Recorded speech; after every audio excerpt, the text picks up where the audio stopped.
নানা নাটকীয়তার পর অবশেষে ভেঙে দেয়া হলো বাংলাদেশ ক্রিকেট বোর্ডের আমিরুল ইসলাম বুলবুলের কমিটি। জাতীয় ক্রীড়া পরিষদের তদন্ত কমিটির প্রতিবেদনে উঠে আসে নির্বাচনের নানা অস্বচ্ছতা ও অনিয়ম। আর এর প্রেক্ষিতেই এমন সিদ্ধান্ত। এরপরই তামিম ইকবালকে সভাপতি করে 11 সদস্যের অ্যাডহক কমিটি গঠন করা হয়েছে। নতুন নির্বাচন হবে 3 মাসের মধ্যে। বাংলাদেশ ক্রিকেটে যেন চলছে ভূমিকম্পর পর ভূমিকম্প। নির্বাচনকে ঘিরে অনিয়ম, কারচুপি আর ক্ষমতার অপব্যবহারে উত্তাল পরিস্থিতি ছিল আগে থেকেই। সেই অভিযোগ খতিয়ে দেখতে গঠিত তদন্ত কমিটিও বলে, নির্বাচনে ছিল ব্যাপক অনিয়ম আর ম্যানিপুলেশন।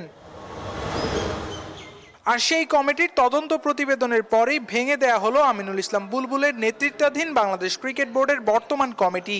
প্রস্তাব করা হয় 11 সদস্যের অ্যাডহক কমিটি। 11 সদস্য বিশিষ্ট অ্যাডহক কমিটি গঠনের কথাও জানানো হয়েছে। গঠিত অ্যাডহক কমিটি আগামী 3 মাসের মধ্যে একটি নির্বাচিত কমিটি উপহার দিতে পাশে থাকবে।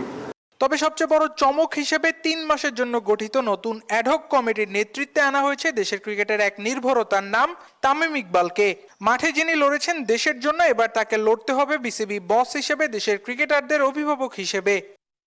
আমাদের বর্তমান অ্যাডহক কমিটির সভাপতি হিসেবে দায়িত্ব পালন করবেন জনাব তামিম ইকবাল। এখন দেখার বিষয়, বিসিবিতে এই পরিবর্তন কি সত্যিই গেম চেঞ্জার হবে, যেখানে তামিম ইকবালের সামনে সবচেয়ে বড় চ্যালেঞ্জ বিশ্বাস ফিরিয়ে আনা।